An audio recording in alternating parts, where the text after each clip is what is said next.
Welcome to The Voice of Retail. I'm your host, Michael LeBlanc. This podcast is brought to you in conjunction with Retail Council of Canada and with the support of Omnovos, Canada's digital customer engagement company. Omnovos makes personalization easy by helping you connect with your customers, connect with your data, and connect with your systems. Learn how at www.realcustomerengagement.com. In this episode, I welcome back top global strategist and former dean of the Rotman School of Business in Toronto, Roger Martin, on the launch of his latest book, When More is Not Better, Overcoming America's Obsession with Economic Efficiency, now available to purchase from your favorite bookstore. We catch up after the summer with his perspectives on retail strategy in the COVID era and the concept of pre-pandemic consumer habits as rapidly decaying assets. Next, listen in as I present quick keynote on the state of retail and e-commerce in Canada, and then host a live and interactive discussion at the recent IAB eCommerce Summit with my good friend, colleague, and mentor, Ted Starkman, President and CEO of StreamCommerce, after an introduction by the moderator of the day, Dominic Laforest from Corus Entertainment, and additional commentary provided by Sonia Carreno, President, IAB Canada. But first, let's check in with global strategist and author, Roger Martin. Roger, welcome back to the Voice of Retail podcast, and congratulations on the launch of your latest book, When More is Not Better, now available for purchase. First time we talked back in May, I was looking at the galley version. We had a great discussion about the book, but now for everyone listening, rush to your favorite bookstore and now available on shelves. So congratulations. Thank you. It's always fun to see the long gestation period, and when it actually arrives, it does feel good. And also, I must say, I really enjoyed our last podcast. That's why I'm delighted to be back. Oh, fantastic. Now, let me ask you the question. How long does it take you to write a book like this? Do you have a process? I talked to Dan Pink, who I met through Dan. you. Dan's great, yes. Dan's great. And we were talking, I was interested in his tradecraft. And he said, he's got his own thing. He must not leave the room until he writes a certain number of words. What's your process when you write? Yeah, I'm a little different. Dan and I have talked about it sometime. I'm not quite that way. So my thing is I build a book. I don't write it. So the way I think about it is I work very, very long and hard through many, many, many iterations, like dozens, of a kind of 2,500 word or thereabouts précis of the whole book. And it's often sort of point form, right? It's not even written out sentences, because I think a lot of authors waste a lot of time on prose that they never use because it doesn't actually end up fitting. So I want to get the logic of the book as tight as possible in this short form. Then I tend to blow it up to give or take 12,500 word draft, which is now all prose. No longer point form, but I wouldn't have long stories in it or case examples. I'd just say, tell this story here in one line that would end up being, 1,000 or a couple thousand words in due course. Then I blow it up to 25,000 words, and then I blow it up to 50,000 words, 60,000 words, whatever the end is. So you start with a tenth of a book and build it up to 100. But I find it helps you create a coherent argument, and when you actually write a caselet, a story, it can be much more precise because you know exactly where it fits in the logical structure. So for me, it's not so much how many words have I written, like Dan, who's awesome, by the way. I love the guy. And it is more. I'm in this business of infilling various things. Okay, I'm going to write this story now that I know exactly how I have to craft it. I'll write it. Or I have to get my researchers to go out and make sure that we've got the numbers for this section. So that's sort of how I do it. But I think it is intimidating. For Dan Pink, it's not intimidating because he's done it, and he's done it a whole bunch of times super well. Yeah. But for lots of people who are starting into writing, just sort of putting pen to paper and starting at the start and saying, I'm going to write 50, 60, 70,000 words, it's really intimidating. And I think my method helps take away that intimidation by saying, no, just work on the logical flow of what you're trying to get across. Right. So it overcomes the tyranny of the blank screen, which I've suffered from myself occasionally, as you try to write something and you're like, where do I start? And, you're waiting for inspiration to take. That's interesting. It reminds me a little bit, we're getting a bit off topic, but it reminds me of how Amazon executives present their ideas at their executive table. If you've heard about this, they write the PR launch of the product. And when they sit down, it's fascinating. There's so many lessons you can learn from Amazon on the way they do things. But apparently, so if you're launching a product, you have to write the press release in like 2 pages. And at the beginning of the meeting, everyone sits down and reads the press release. So the first, 5-10 minutes of the meeting is silence. They're reading the press release of what you're about to talk to, and it goes from there. It's just fascinating. Interesting. So they want to get a really synoptic overview. Right. And if you can't do a synoptic overview, you probably have got a crappy product. And it's oriented to how we would sell this thing versus anything. Like, it's not a strategy about how it fits in the product line. It's about, hey, guess what, great consumers. And I saw they did this launch yesterday. I don't know if you saw it. Their Ring product, they have that Ring home security. They now have a flyable drone for your house that on regular occasions takes off and flies around the house with a camera. Oh, I see. So if you got a shingle missing or a window. It was indoor. I think it's indoor because I think it's like a little thing. It's like a pack of cards kind of thing. Anyway, we're getting off topic, but it's kind of fun. Just the stuff that's coming out of these organizations. Well, listen, let's jump right in. I mean, we spoke together, as we said in our last podcast, which was fantastic, both about your background and basically about the thesis of the book. So I'd encourage anyone listening to page back to that. And that's a great long discussion. But for those who didn't hear it, and just to kind of bring us up to date, give us a snapshot of your background and the thesis, the introduction to the book. Well, I started life as a country boy, grew up in a little town called Wallenstein, Ontario, about 5 miles from Elmira, which is about 15 miles from Waterloo, Ontario, and in farm country. I grew up in a village, not on a farm, and I ended up deciding to head off to college in the U.S. And so I went to college and business school in Boston and fell in with a bunch of guys at business school who created a consulting company called Monitor Company. Did that for a decade and a half after business school. Then got talked into being the dean of the Rotman School of Management at the University of Toronto by Rob Pritchard, the then president and of University of Toronto, and the best salesperson I've ever met in my life. Did that for 15 years and worked on the book that we're going to talk about as the head of a research center there after being dean. I stayed at a research center there called the Martin Prosperity Institute for 6 years, and I now live in Florida. But during the whole time, I've maintained a practice of advising CEOs on strategy and innovation and people and other topics. And so now I'm a retired professor, and I write books and articles and consult to CEOs. The book, as I've had the opportunity to read it, is really fits in with, in some ways, your life's work around understanding modern capitalism and strategy. So give us a sense, give listeners a sense about what the book is. It talks about over efficiency and there's a bunch of other things nested within it, but it really is a fascinating look at how a business concept can go way too far and actually have impacts that are both unintended and deleterious. That's a nice little summary yourself, Michael. I mean, it's true. So the genesis of the book was a concern I had about the future of democratic capitalism as of 2013 when I started the project. I worried that there had been a stagnation of middle incomes combined with an acceleration of high incomes at the same time. And since I like democracy and capitalism, I worried that the intersection of the two was going to get into trouble, i.e., in democracy, essentially that median income family is the moral equivalent of the swing voter.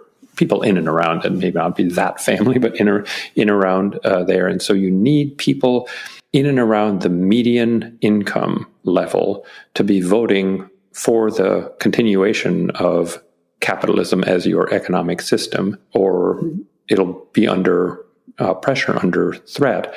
And what I have observed is that for about 200 years of American existence as a country, 1776 to 1976, that median income in almost all the years, 90+% of the years, moved forward smartly. And there was the Long Depression in the late 1800s, the Great Depression that we all know about. So there were years when it was bad, but overall moved smartly ahead. And so that swing voter in America never really questioned, should we be capitalist? It's like, this works. Right. I might like works this for me, works for my family. Yeah, I might like a Republican, or I might like a Democrat, but it all works. Right. And then things changed dramatically in 1976, in and around. I use that as the marker year where median income growth stalled to close to nothing, while high income earners went off the charts, earning more and getting more wealthy than they'd ever been in history. So the book was about has something changed, or is this just sort of a temporary thing? And if so, how dangerous is it? And if it's dangerous, what do we do about it? And I came to the conclusion, as you know from reading the book, that it is more systematic than we thought. Accidental, as you pointed out in your little summary, accidental but systematic. It's going to get worse, not better, unless we do something about it, and that actually does threaten the future of democratic capitalism. Now, I think the interesting difference between 2013 and 2020 is nobody was talking about socialism in America in 2013, right? Mm-hmm. Right? We didn't have the Bernie Bros movement yet. We didn't have young folks saying socialism would be fine. Mm-hmm. So, unfortunately, in some sense, a bunch of what I was worried about in 2013 was more prescient than not. We are having a crisis in democratic capitalism in America, I think. When we talked about the efficiency model as it pertains to retailers and business strategy, I mean, I think the COVID crisis was putting, and again, it was kind of early days, but it was kind of putting a point on not just the impacts on the overall system and democracy, but it was also putting a point on, for all the efficiency we did, now we're out of stock of everything because we're walking it so close to the line. I mean, yes. PPE is the most obvious example. For the sake of saving a few millions of dollars of storage costs, cost the economy billions is one way to look at it. Yeah, no, absolutely crazy when you think about it. No, I was going to say, but to your point is on retail is it's absolutely right. I mean, how many people walking the floors of a retailer now are can't find a person to help them.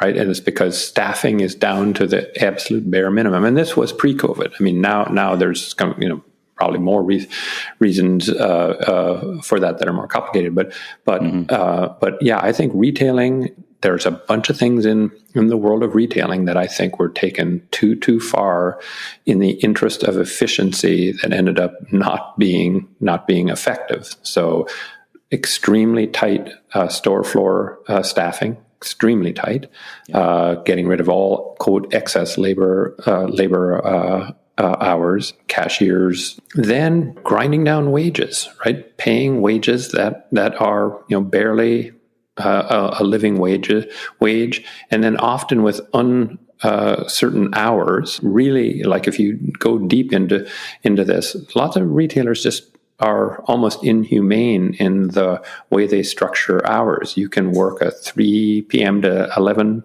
p.m. shift as a single mom and just get assigned a 6 a.m. to 2 p.m. shift the next day. When are you supposed to sleep, and what are you supposed to do with your family? All of those things help the retailer be more, quote, efficient. Mm-hmm. But is that somebody you actually want to have serving your customers? Somebody who's exhausted, somebody who's racing around the store because there's not really enough people and barely enough stock. All of those things. Now, am I saying that's all retailers? No, but there's too much of that in the retail sector. And, as my friend and colleague Zainab Tan demonstrated in her Good Job Strategy book, there's other ways. The Costco way, pay them way more than minimum wage, staff more luxuriously with some slack into it, worry about scheduling to make sure the schedules work well, promote from within, cross-train them, even though all of that stuff seems, quote, inefficient, and they're spending kind of a lot on it, they're still incredibly profitable, incredibly successful, because the result is a customer experience that customers absolutely love. Swear by. I've been seeing some movement on this, and I'll use an American example because of Thanksgiving. So Black Friday, being such a huge holiday for many years, it's a crazy season this year because for a whole bunch of other reasons that the retailers literally can't get the people in the store, so they're trying to stretch it out or figure it out. But for many decades, retail employees would have to work on Thanksgiving, one of the biggest family holidays, if not the biggest family holiday in America. And, you started to see was Patagonia, Costco start to say, you know what, we don't need to be open on Thanksgiving. Enjoy your family. We're going to open up the next day. And I think this year will be the tipping point for that because, literally retailers are pulling back on, door crashers, early things, because they can't get, with the limits that they can get in the stores, it's a bit of both. They're starting to pull it back on that. So there is a bit of movement on that. I think so. And can I say, Michael, that provides a really nice example of the balancing of efficiency and resilience. So it's maximally efficient in the short term to be open on Thanksgiving, right? But if that makes the lives of your workers miserable, because you're right, that is having lived in these states for a while, that is such a big holiday. I'll always remember. I have freshman year in Boston, and I was in class, and this guy Al Hamilton who I'd sort of befriended, was sitting next to me, and he said, "Hey, Roger, what are you doing for Thanksgiving?" And he assumed I'd be flying back to Canada. He didn't really realize that wasn't Thanksgiving for us. And I said, "No, I'm just going to be hanging out here in the dorms." And it's almost as though his face went ashen. He was appalled, right? He was like, can't, his reaction was, "That's impossible. You will come to the Hamiltons for Thanksgiving." It was like it was a duty to humanity to save me from an impossibly horrible fate of not being with friends and in a friendly environment. So I went out and had my first American Thanksgiving experience, which I will never forget. But I digress. But it's more resilient, right? It's a balancing of that with resilience to say, no, I'm going to invest that day in having happy workers who have had the family experience, who'll come back charged up to do a great job on Friday. So that I just stopped you there because it's a lovely example of pushing efficiency to an extreme that's actually bad for you, the company, versus balancing it with a little attention to resilience. We want employees to have a kind of a life that will make them want to come to work, be able to come to work, be in a position to do a great job. That's the kind of balance that we need more of.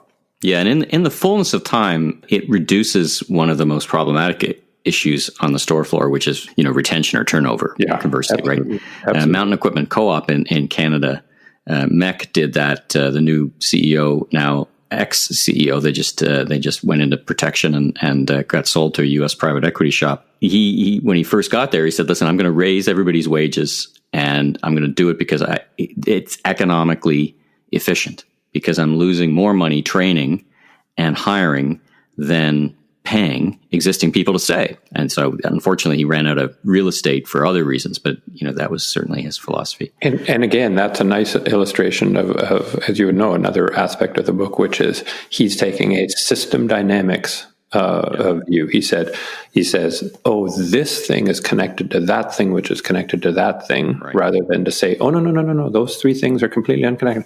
What we pay people is unconnected to retention." No, there's no connection. I need a manager of retention and a manager of compensation, and the manager of compensation is to get wages down, get rid of any slack, make sure we have the lowest wage bill possible, and my head of retention is supposed to make sure we retain people. right? And then the person in the first job is making it impossible for the person in the second job to actually do their job. But that, I mean, and what I've just described sounds comical. Like, it's like, well, that's stupid, right? Yeah. No, far from the daily truth. life. Daily life, and not just retail. I don't want to pick on retailing in this front. It's across the board. And so that MEC CEO had one of the attributes that I think you have to have as a successful CEO in this world, which is no. I'm going to take into account that this is connected to that, which is connected to that, and we're going to manage those things as a connected whole. Now, is that harder? Yeah, it's harder to think through. I mean, it just is. And you got to get those people coordinating with one another. It's much easier to give a single objective function. You get wage rates down to the minimum. You get retention up to the maximum. Yeah. You just think about that. And what you get is this sort of sub-optimization where the retention person says, yeah, let's see if I can get my turnover down from 70% a year to 65% a year, right? When that's like an insanely high retention, but given his or her context of having hopelessly low wages and terrible working conditions, 65 is as good as it gets. Whereas if he had the ability to work with the other person to say, hey, can we play with that? Maybe we could get it to kind of 30%. Or like Four Seasons hotel turnover in the hotel world, you may know, is retail like. It's 70%, very high, 70% annual turnover in the global hotel business. Four Seasons, 5. Wow. So you just think about it. You walk into a hotel worldwide, and you're likely to be dealing with somebody whose lifelong career in that hotel company is about 16 months. But if you walk into Four Seasons, you're going to talk to somebody whose probable time at Four Seasons will be 20 years. Who do you think is going to give you better service? Yeah, who's going to deliver the better experience? Yeah, and know how to make kind of more clever than not decisions. All of that. Yeah, it's like a no-brainer. It's part of the magic sauce at Four Seasons. You've been very active in one of my favorite platforms, Medium, and you've been writing some great stuff. And I wanted to hone in on one thing, because you as you kind of do, you describe this rapidly decaying asset of habits. And we talked about habits in our first interview about this big circuit breaker of consumer habits that COVID has brought upon us. Give us your thoughts about, let's hone in on some corporate strategy stuff. How have you been observing over the past number of months, and what are your thoughts on the formation or breaking of consumer habits, and tell us about this idea of habits as a rapidly decaying asset. Yeah, sure. So one of the biggest assets of any company is not loyalty, right? It's actually habit. People having a habit of doing a given thing. So people would be better described as having a habit of buying Tide or a habit of using Colgate than loyalty to that. Most of it is actually subconscious, not conscious. We know that from the behavioral research.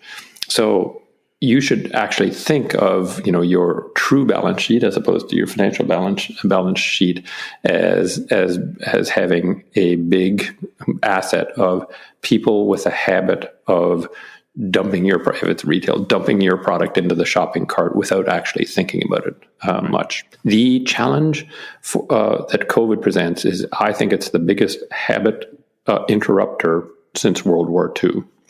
Like World War II, we had a bunch of habits that were interrupted, right? Men going off to war, and so being away from home, women needing to do the jobs that men had done in factories, Rosie the Riveter, riveting together planes.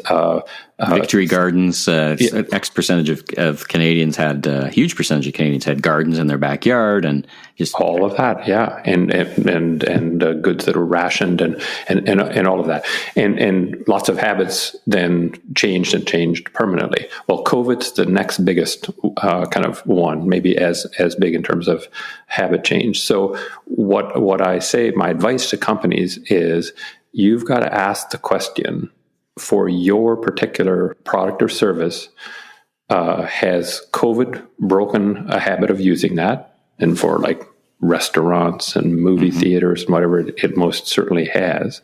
Yes. And then what are you going to do when the opportunity presents itself to aggressively reestablish that habit? Because the asset value of that habit is going to decline during the entire period of interruption, and it'll keep on declining down to zero at due course, like it'll all decay to zero. So what habits were interrupted that you can try and reestablish? But also you have to start understanding what new habits were established where they like it better than the old habit. What you want is that they miss it. Let's just say, Michael, your favorite restaurant that was closed for 6 months, but you love that restaurant.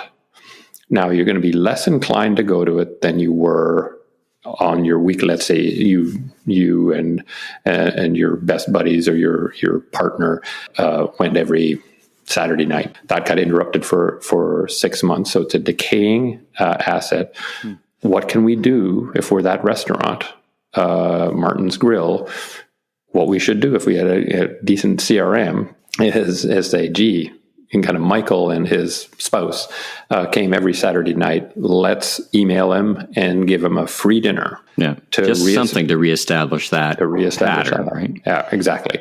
Now, if it's your own New York commercial real estate, I think you're going to have to make a determination of what to do, because they like their new habit, which is not commuting to Manhattan from Scarsdale or Hoboken or wherever every day, and figure out, do you have to go with the new habit, which is having remote workspace in Scarsdale or the Hamptons or whatever that you can rent, because you're not going to be able to get the money you used to get for Manhattan real estate. But it's all figuring out how to reestablish the habit when that reestablishment has a chance, or figuring out how you've got to adjust to the new habit if you were dependent on a habit that has been beaten out now that by an alternative, now that the person has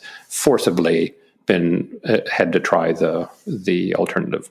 And of course, retailing that's happening, where people who didn't love online. Yeah. Right. There are all the people who loved online and were already doing, but there's people who were sort of fearful and worried about online who've now done it, experienced it, and they were probably saying, that's actually okay. Right. Yeah. Right. That worked.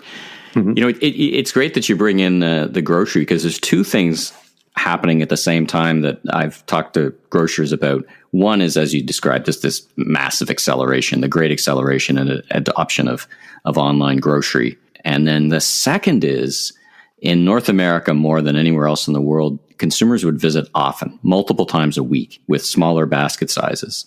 Not as small as Europe, which would have small fridges and would go almost daily. But one of the things I've observed is consumers now, and it's been reported to me by the grocers across North America, is that consumers are now coming once a week, if that. But when they leave, their baskets are immense, and it's all destination shopping. No one's browsing anymore. They go with a list, they come in, and they leave. Oh, okay. I didn't know that. That's interesting. There's this whole new habit, like the metrics are just gone awry. People just don't wander into your stores anymore, at least in the merchants I've talked to. And it's a big problem, of course. On the one hand, the big baskets are nice. Yes. So they're, the sales are actually up dramatically in grocery as consumption shifts from restaurants into grocery, right? They're the net recipient. But you described two habits that are being formed, and one that's being massively broken, and it'll be interesting to see how that falls out in 2021 and beyond. No kidding. Hey, here's a question. On that list, is there data on this? On that list, is it paper towels or is it Bounty? Is the list so specific that they're going with a brand, or is it just I need to get an 8-pack of paper towels? Do you know? Well, I think if I look at the second wave is starting to hit in Ontario and Quebec, and you can't find Bounty anywhere. Right, of course. Like, it's gone, and it went first. So if that's a proxy for people looking for a brand, that's it. Second, and I'll use a Costco example, the Kirkland paper towels. Yes. There was still a few rolls left when I was at Costco on Sunday. Yeah. they're now gone across Ontario, Quebec. It's so funny that the first thing that people want is paper towels. Like it was, I don't know. I'm love to have someone explain the consumer. Okay, there's a pandemic. I need paper towels. Yeah, it's the moral equivalent of the essential worker. It's the essential product, huh? Well, I don't know what's essential about paper towels. I get toilet paper a little more than I get paper towels, but anyway, we digress. As we think about, and as you've been thinking about the impacts of COVID and the pandemic, and how long it lasts, and this what I've now described as the COVID era. Give me a sense of two starts and one stop. If you were sitting down, as you said, you spent a lot of time chatting with C-level executives, advice for retailers for the COVID years. They think through their strategy. Some have the shockwave of demand. Suddenly I'm out of stock of paper towels and I can't get things from China or wherever because I canceled orders in April and they canceled their orders, or the sledgehammer of closures, which hopefully we won't go into too much. But as you think about this, reflect on two things they should start doing now based on your observations, experience. And of course, really it's based on, I'm drawing here from your chapter in the book, great chapter, An Agenda for Business, which really kind of anchors in, here's what I see about the challenge with efficiency, and here's what to do about it for businesses. And then one thing they should just stop doing. So two things they should start, one thing they should just stop doing based on both what you've written about in the book and then your observations over the past 6 or 7 months. The first one is going to be pretty obvious to somebody like you, Michael, who's been engrossed and ensconced in retailing for so long. But I do think with this massive uptick in online, where all sorts of people have experimented with it and found it just fine, they've got to take much, much more seriously than they already do of making that retail stop a pleasant, entertaining, interesting stop. I think they should think about their store as part fulfillment and part entertainment. So surprise events, things that would cause people to say, "This is so enjoyable. I'm gonna go in because they've got this little pop up." Store in the middle of it with something I would have never expected in the store or the like. So it would be start recognizing that you cannot compete on fulfillment. Flat out, Amazon's won it, plain and simple. So that would be start thinking about it as a form of enjoyable entertainment and uniqueness and surprise, etc. When you come there. Two, I think you've got to make a fundamental choice on assortment. One of the things I liked about Price Club and Costco when they first got into business, the philosophy was, we'll only have things that turn 4 times more than the average turns in our competitor stores, in our stores. And it was a wonderful beggar thy neighbor policy. So you'd go into so we can mark them up 10% versus they mark them up 40% because ours turn more often. And the terrible beggar thy neighbor thing was that it took out of the sales of their competitors lots of their high turn items, and the shoppers would go to them to pick up their low turn items. Yeah, so they weren't. And they've sold the item before they've paid the vendor. That's the other kind of magic behind it. That too. That's magical. 6 ways to Sunday. A thing of rare beauty. But essentially, Costco exploited the cross-subsidization game that the other retailers were playing, that they just can't let willingly happen to them. So they're going to have to think much more about, no, I am not going to be the supplier of every last thing they could want. Right. So they can fill up their basket. They'll figure out a way to fill up their basket with you or others. The stuff that you have in your store has got to be economically sensible. So those were the two starts. So think much more carefully about the economics of assortment, and entertainment.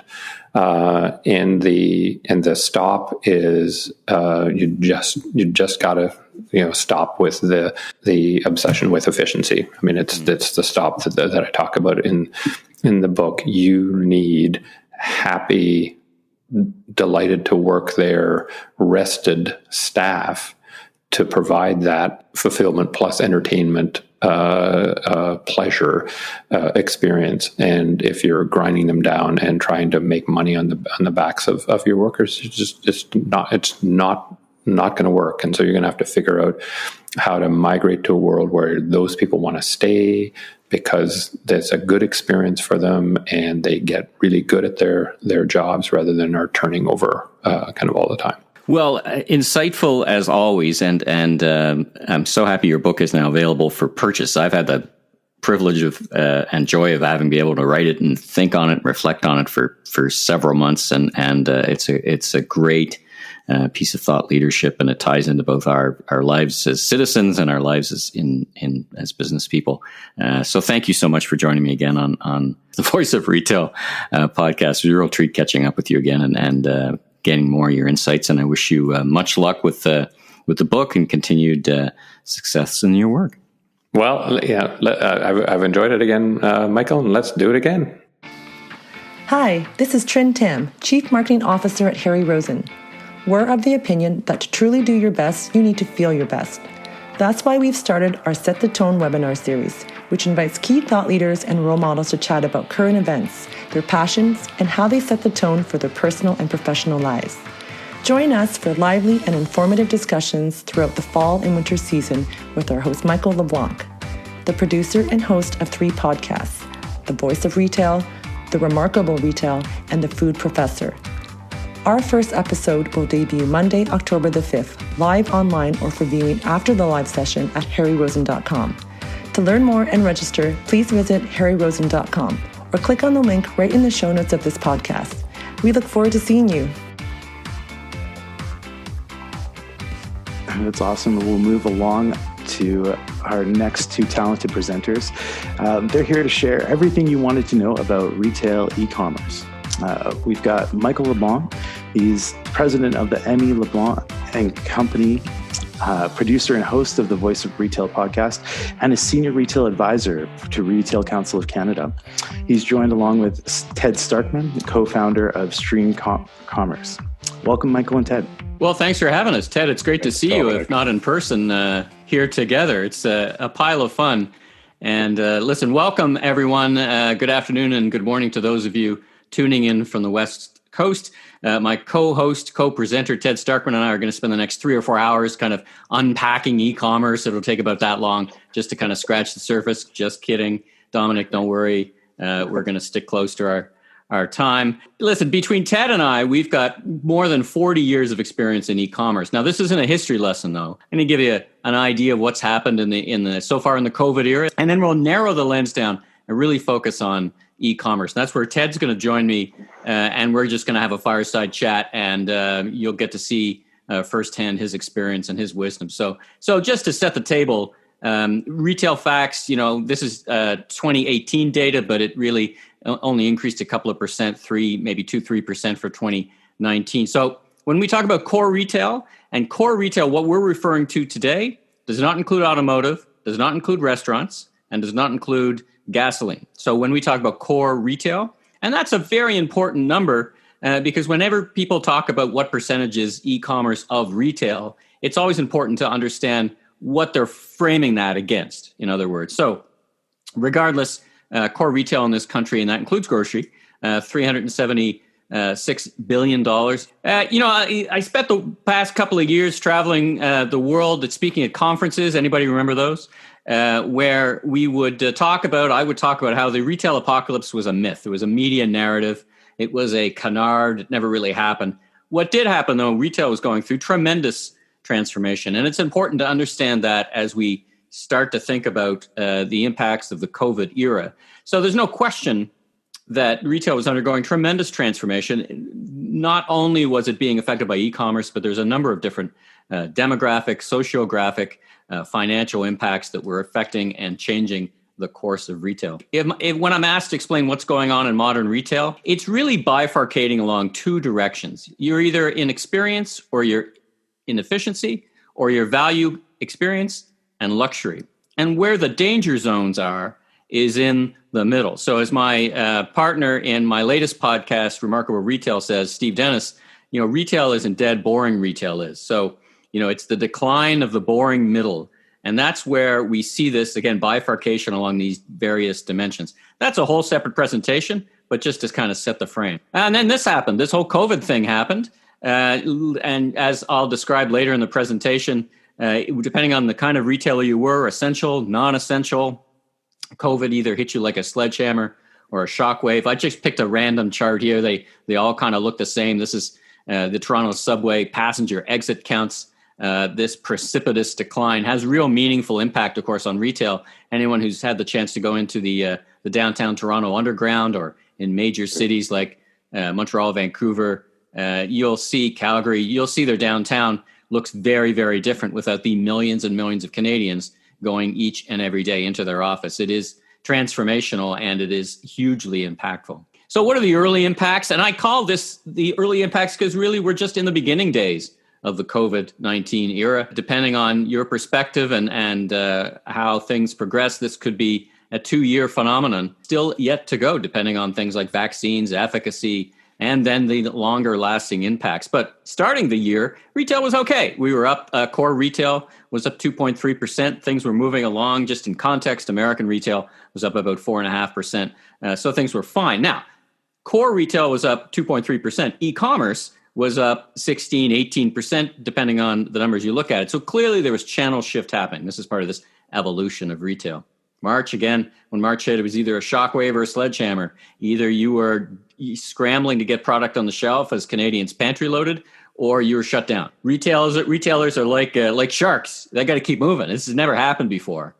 So these are, the center box on the bingo card. If it's not you're on mute, it's certainly unprecedented times. These shutdowns affected retailers not equally, however. And as you know, in different places in the country, they went from deemed essential, which was always grocery, always pharma. But in some parts of the country, that was also home improvement, that was pets. And then, of course, that was for a time in Ontario, cannabis, which went from illicit to essential in 18 months. So talk about a transformation. That's a whole other presentation. These changes are impacting our lives in small and large ways. How we buy, where we buy, when we shop, how we buy it. Millions of Canadians are working at home. That is transformational. We don't know how long that's going to last, but we can imagine that's going to last for a fair bit of time, even until potentially forever, as as companies decide that perhaps we just need you in the office for collaboration. Some companies have already said that they really don't see a place for physical presence in the workplace. The shopping behaviors, though, and we touched on some of that in BrandSpark, bigger baskets, less visits, a great acceleration of e-commerce. Probably, it's estimated by Forrester, probably moved ahead in 2 years in the U.S. The U.S. market was already well developed, probably moved ahead 5 years. So this was coming anyway. So the point you need to understand, and we saw that both from the introduction and the data, is this was happening anyway. It's just been advanced. Now, what we see is a big focus on the home and the outdoors as we adjust our lives to this COVID era. So the winners, so to speak, because it is not, there are winners and there are people who are doing less well. The winners, home, DIY, gardening, furniture, try and find a chest freezer or a patio heater, outdoor economy, as I've started to call it. And we're preparing for that for the winter, whether that's snowshoeing or outdoor fitness or heaters or whatever that is. Pets, the adoption of pets is off the chart. 1.6 million pets were adopted during the COVID era in the U.S. Probably take that number by 10. It's probably a similar story here. And of course, groceries. Grocery is the poster child for growth in not just e-commerce, but what happened is this transference of demand from food service and restaurants into the grocery store. And we see that continuing through 2021. So, on the downside, if your fashion, your travel, your tourism, if your retailers that relied on that, very difficult day. So spoken differently, If you're a fashion retailer in a shopping mall that's attached to an office building, that's the not so great end of the spectrum. Implications and outcomes short term. E-commerce is actually, this number is from June. July came out yesterday, but Friday shows a similar trend. E-commerce is kind of leveling off a little bit because as stores open, people go back to shopping in stores. All that being said, we also see a tremendous amount of discretionary income shifting into retail, primarily out of all those trips that aren't taken, all that commuting that's not happening, and all the all the food and drinks and dinners that are not happening in the food service business, or certainly less of them. And what we're seeing in the first part of the year, it seems that Canadians wrote down their household debt to the tune of incredibly, over $100 billion.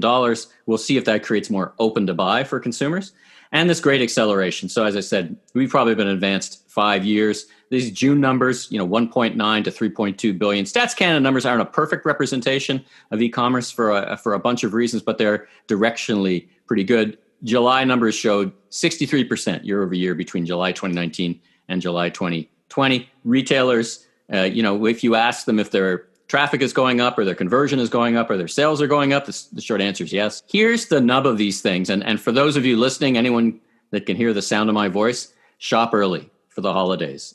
Shop early and shop often, by the way, but shop early because the package delivery infrastructure is very challenged and it's going to get worse, not better. So that's going to have longer term implications for a whole bunch of reasons. By the way, that's not a Canadian phenomenon. That's happening in the US as well. So, the infrastructure, e-commerce is great for a bunch of things. You can add capacity. You can go with, your Shopify Plus up in the cloud and have a lot of capacity to handle the traffic. At the end of the day, someone is putting that item on your doorstep, and that is still physical. So, as we do these forecasts, I love this quote, on the one hand, on the other hand. So on the one hand, what does holiday look like? Well, listen, there's a lot of disposable income. There's a lot of trips not being taken that could find its way into retail. On the other hand, the economy is a big question mark. We're at 10+% unemployment. And of course, we fear you can see for yourselves the number of retailers going into protection. Doesn't mean they're gone, but going into protection. And of course, we're very worried about the food service restaurant industry in this country as patio season wraps up.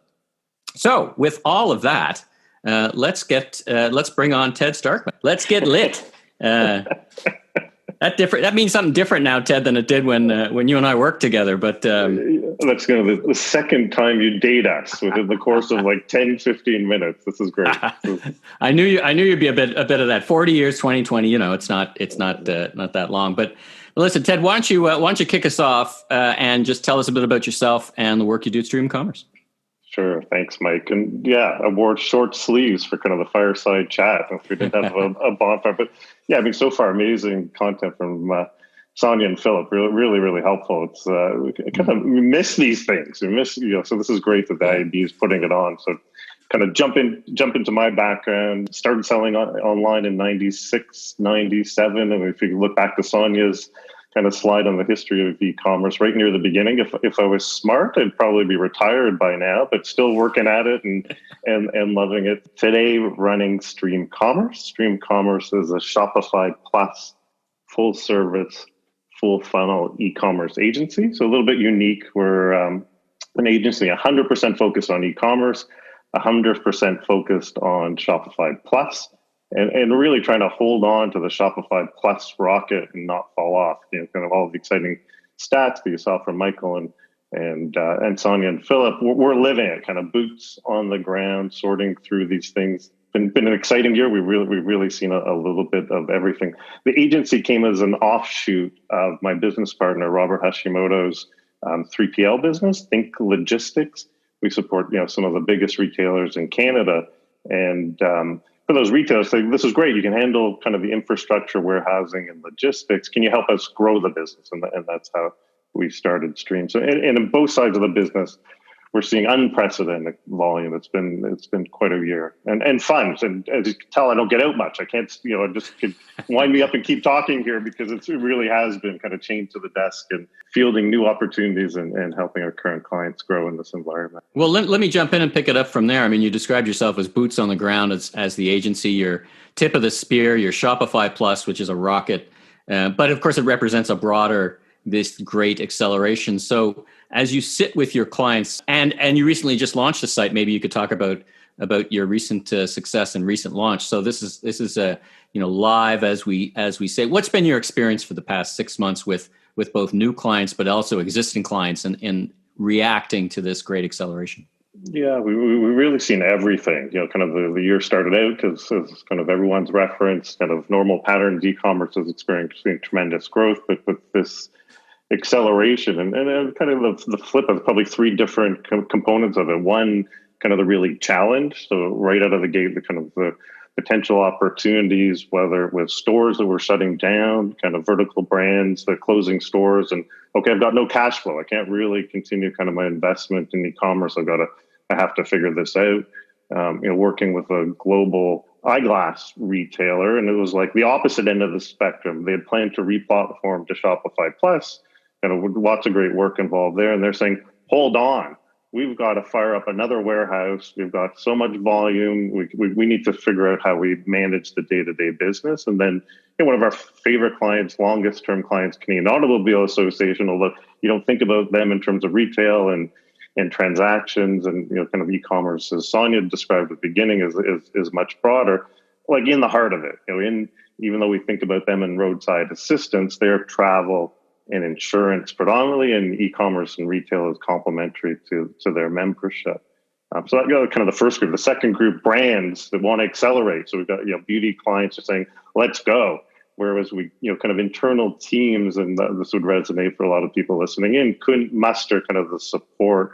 And you saw that from Philip's slides as well, to get the finances and budgets to support their projects. Are like, let's go. Stores are closed. Our wholesale business is on pause. We need to make this happen. This is true reality. And then, as Michael referenced, we just launched one of our most complicated, exciting projects last week. Mastermind Toys, great Canadian retailer, brand new, phenomenally talented Canadian executive team, launching truly. They had a ROPUS solution, which is like highly COVID, kind of unfriendly in terms of reserve online, pick up in store, and so you've got that contact. And quickly, as our project to kind of replatform them on Plus turned to BOPUS. It's just strategic decisions that we were working through with the client and trying to figure out what's the route to go. Is this important? Online retail as part of their digital transformation, and the CEO, Sarah Jordan, and team driving the business forward, where digital was at the core and e-commerce at the core. But it was very clear that we've got to figure out buy online, pick up in store. And so we launched buy online, pick up in store. They had a solution in the interim, but kind of a full-fledged solution on Shopify Plus to really react to the environment. These are decisions that may have been waited till next year, kind of focus on online, Black Friday, Cyber Monday. And I've been hearing that from, from across the spectrum as well. And for those at home, BOPUS and Boris, the two cousins in retail, buy online, pick up in store, and buy online, return in store, BOPUS and Boris. What we heard also the rise of curbside. Now, curbside existed for some retailers, but it became either a lifeline or just a necessity. And I've referred to, and Ted, you and I talked about this, I've referred to those three things as a safety valve for this holiday. And the problem we have, the challenge retailers have, is, again, capacity and the shipping network. You can't have a 63% increase in packages and adapt to that quickly. This takes warehouses, this takes people. So again, shop early, but the safety valve, and even some retailers, Ted and I work together at the Shopping Channel, now today's Shopping Choice, they allow pickup in the warehouse. So retailers are doing anything they can to take that pressure off delivery. Ted, let's talk about the demand side. Let's finish off with a bit of discussion on the driving demand side, because that's part of your agency as well. And I wanted you to kind of, when you sit with your clients and talk about driving demand, it's a very different conversation. I mean, you've got players like Amazon that is now probably one of the number one destination in Canada where people start their search. They don't necessarily finish it there. When you talk about demand generation, as you said, it's one thing to build a site. It's another thing to get it going. Talk about those, that intersection of advertising and commerce, and how you have that dialogue with your clients. Yeah, can't ignore Amazon, and Amazon as an advertising network in and of itself. And I think Sonia referred to it earlier. and the power, as you said, like 60% plus. I'm not up to date on kind of the latest stats in terms of searches start on Amazon, so it can't be ignored. Most of our clients, both if they have physical retail or vertical brands, have to figure out how to kind of drive their own audiences. And so as kind of we're somewhat biased as performance marketers. My background is in direct response television and TV shopping, and kind of as digital performance marketing drove through, that's kind of the number one tactic. But it kind of runs the gamut, which is so much fun. Like, that's the intellectual challenge, and why I jump out of bed every day. And my team, kind of every element of the funnel, from top of funnel to the bottom at conversion, has to work through in the media mix in general. There's just not one silver bullet. I think 3-4 years ago with some of our clients on Facebook, able to generate 10, 15x for every dollar spent, kind of in cases it was kind of the Wild West, where you don't get that kind of performance today. SMS we see as kind of the closest to where we're seeing kind of absolutely spectacular numbers, but everything from traditional paid, across search, social, but kind of the difference in these brands and creating their own community. So ultimately, we need the media to drive in the eyeballs, but even in 2020 in COVID, with this acceleration, the number one ROI tool we see is email. And so email doesn't exist without kind of that list building and kind of a list building connection to kind of the media play awareness, kind of mid-funnel trial, but then owned, for these brands, especially in this environment where budgets can be tight and tough. Kind of the owned marketing is a key component of looking at the full funnel is significant. We work with Klaviyo, which is kind of our email service platform that we recommend, highly integrated with Shopify Plus, and it's amazing what you can do kind of with these tools today that in a fully integrated basis. Well, I mean, that's what I'd key on for the kind of last thoughts, is this nature of being fully integrated. And I would also say, I've talked to retailers, and you and I used to run a catalog at the shopping channel. Catalogs are back to some degree. Direct mail, direct marketing is back. There's less items in the mailbox. People are home a little bit more. And the folks I talk to, there's a set of retailers who still do, whether it's an enhanced flyer or whether it's actually a full-blown catalog, they're seeing great success. And it works as a medium to broadcast the rest of the assortment as well. You don't always necessarily sell what's featured in the catalog. That's hard to pick winners and losers some days. Why don't we, let's leave a little bit of time for questions and a little bit of thought. So let's go to the next slide, put the question slide up, and just wanted to make sure that, we power through this pretty quickly. So if anyone has any questions about e-commerce, the state of retail, we'd be happy to entertain them. Thank you, Michael and Ted. Ted, I have a question for you. I think you made an awesome point when you were discussing CAA and how a non-traditional e-commerce brand was able to take e-commerce learnings and apply that in their strategy. So my question is, how do you frame that conversation in a period where, the reality for a lot of our clients are they're pulling back on marketing spend and, not necessarily in the best frame of mind to try something new? I think it's a great point. Budgets are in challenge and kind of the environment is challenging, but another great example, there's a case study on the Shopify Plus site that just came out with our work with Molson Coors. So Molson is probably, everyone would know, kind of centuries old, not decades old business. And when COVID hit, they've got challenges at restaurant, challenges with kind of their traditional distribution, and said, we've got either we just hold back and wait for these things to happen, or we drive forward. And so, actually in 10 days, we built a kind of a click and collect local delivery site.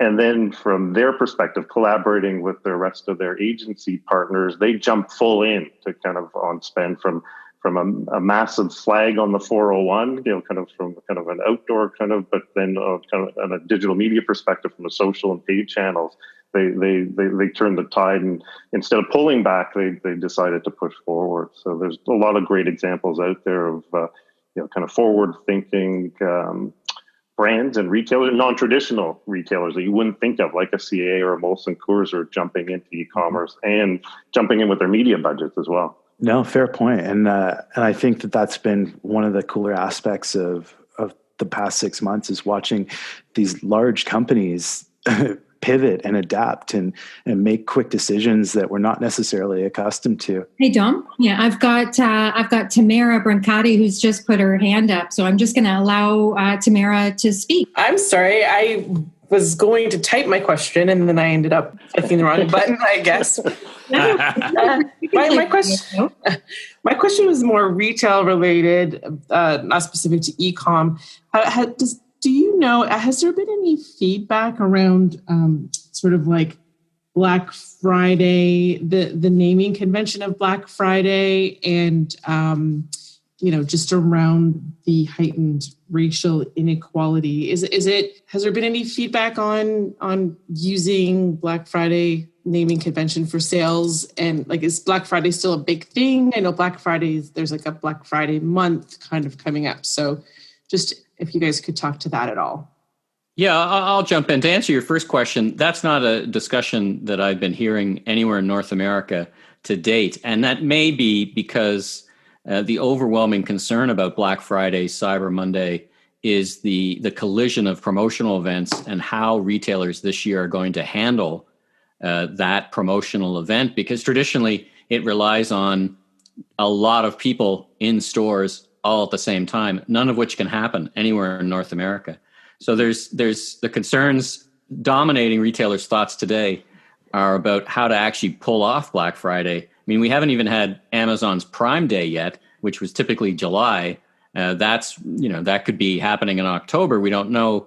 Ted, I don't know if you've heard, but they keep that stuff pretty close to their chest. And that's just another promotional event, but that's going to jam up the packaging system, right? And you've got back to school is still happening.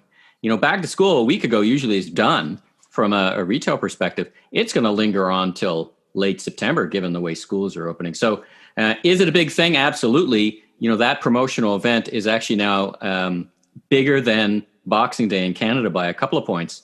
41% of Canadians said that they would participate in Black Friday / Cyber Monday, a little bit less Cyber Monday, versus 39%. Boxing Day still huge. Black Friday's a thing in terms of a promotional event. Tamara, I think you were talking more about the taxonomy behind it. Yeah, the kind of like what IAB Canada has been doing around instead of blacklisting, blocklisting, that kind of thing. And so you were probably inquiring about is there a different name or label that is I guess it's up for debate. Should it be renamed? I'm not sure what the origins are of the labeling of Black Friday as and what it comes in. There's a couple of reasons why it's called Black Friday, but the conventional wisdom is it's when retailers go from the red of kind of losing money to the black of making money in terms of on their balance sheet, because there's so much volume that happens in the last 6 weeks. So that's where the naming convention comes from. So again, I did understand the question from the context perspective. It's not a dialogue I've heard. Right. I've heard I've heard in Canada the concerns about collision of promotional events with Remembrance Day on November 11th. So retailers are careful to kind of parse that out. But it's right. And it just may be coming soon, but it's not something I've heard. But awesome. Right, it was a two-part question. So you guys both kind of addressed it. It was definitely the taxonomy, but plus people I know there's going to be big sales and people aren't going to be lining up to Correct. Get to those sales, and then how are the retailers going to deal with? Well, it's a great question. In fact, retailers are not going to have door crashers. They see that as irresponsible. So you're going to have a very different promotional period. In the U.S., Home Depot has announced they're not doing Black Friday. They're going to have events through the holidays. It is a very prominent topic amongst retail. How do you have excitement and sales, but at the same time be responsible, and just simply capacities? Just if you can't get half the people in the store, and that's not just a promotional event weekend issue. That's going to be an issue for the rest. Now, so is it e-commerce that picks up the slack? Yes and no. Probably from a demand perspective, but from a supply of how they get to the doorstep, back to the conversation about safety valves and shop early, and retailers will start having promotions farther out to try to smooth out the demand, so to speak, this year as much as they can. Fantastic. Thanks, guys. We do need to move on, but there's a really interesting question. So, Michael, Ted, I'll throw it to both of you, and as quick as you can. Do you think there's a way for industries who rely on foot traffic, like entertainment and events, to take advantage of e-commerce, considering that many of these businesses are shut down? So I think it's, looking at different ways to bring concerts to the forefront, like Fortnite and other ways to elevate and resurrect some of these industries that are in that stalled mode. I can jump in, Mike. Actually, we had a live streaming client who kind of entertainment focused their entire world, their live events, and so they went to live streaming and added a merch component. So they're actually implemented e-commerce for the ticket sales, but connected the ticket sales to merch and swag related to the live streaming. So there's so many different creative ways out there. So I think there's efficiency plays, but there's also growth. Nothing will replace kind of where we've been, but there's some really interesting creative solutions and ideas that are already being implemented. This company did it in about a month. They came to us and asked us to help it, and we leveraged Shopify to make that happen pretty quickly for them. So there is hope for all those musicians out there. This is a very short discussion, and on a weekly basis, you can tune into any number of podcasts. And this is what we talk about. Ted's been a guest. Talk to the brightest people in retail. So, if retail is of an interest to you, by all means, tune in. Available wherever you get your podcasts. Well, thanks to Roger, IAB Canada, and of course Ted Starkman for being my guests, and Omnovus for their generous support of this episode. If you like this podcast, please subscribe on Apple, Spotify, or your favorite podcast platform, rate and review. Be sure to recommend to a friend or colleague in the retail industry.